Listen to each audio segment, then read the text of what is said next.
ఈ ఏడాది రాచకొండ కమిషనరేట్ పరిధిలో 78% కేసులు పరిష్కారమయ్యాయని సిపి సుధీర్ బాబు తెలిపారు. రాచకొండ కమిషనరేట్ వార్షిక నేర నివేదికను సిపి సుధీర్ బాబు విడుదల చేశారు.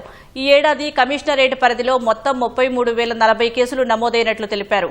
డ్రగ్స్ రవాణా చేస్తున్న 495 మందిని అరెస్టు చేసి వారి నుంచి 20 కోట్ల రూపాయలు విలువ చేసే మాదక ద్రవ్యాలు స్వాధీనం చేసుకున్నట్లు వెల్లడించారు. సైబర్ నేరాలకు సంబంధించి 3,734 కేసులు నమోదయ్యాయని 6,188 మంది సైబర్ నేరగాళ్లను అరెస్టు చేసినట్లు తెలిపారు.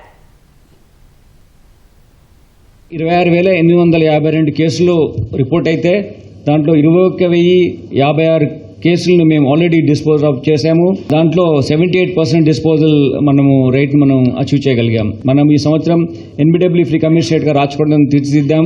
దాంట్లో 4,121 ఎన్బిడబ్ల్యూస్ మనం ఎక్స్క్యూట్ చేయడం జరిగింది. విత్ దిస్ జీరో ఎన్బిడబ్ల్యూ ఉన్నటువంటి కమిషనరేట్ గా మనము గుర్తించడం జరిగింది. 55 మంది నేరస్తులకు 31 లైవ్ కన్విక్షన్స్ సాధించడం జరిగింది. This is the first in the state, maybe one of the best in the country also, because we have to get the information from other states also, but we topped the state with 31 live convictions. We have secured 20 years imprisonments in 12 cases. 17 accused were convicted in one case of Addaguduru police station.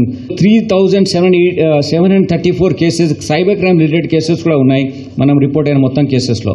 ఈ సంవత్సరము మనము 14,507 FIR cases and 44,742 e petty cases ని లోక్ అదాలత్ ద్వారా dispose చేయగలిగాం. NBW is also 20 crores 1 lakh rupees మనము ఈ counter bond ఉన్నటువంటి worth ఉన్నటువంటి వీటిని సీజ్ చేయడం జరిగింది. 495 అక్యూజ్ మనం అరెస్ట్ చేశాం. వీళ్ళు మన దగ్గరే కాకుండా మన తెలంగాణ రాష్ట్రంలోనే కాకుండా 322 మంది తెలంగాణ రాష్ట్రం తీసుకున్నాం. అలానే అదర్ స్టేట్స్ నుంచి 172 మందిని మనం తీసుకున్నాం. అదర్ కంట్రీ నుంచి కూడా ఒక అక్యూజ్ మనం ఇందులో అరెస్ట్ చేసి వీళ్ళపైన షీట్స్ కూడా ఓపెన్ చేయడం జరిగింది.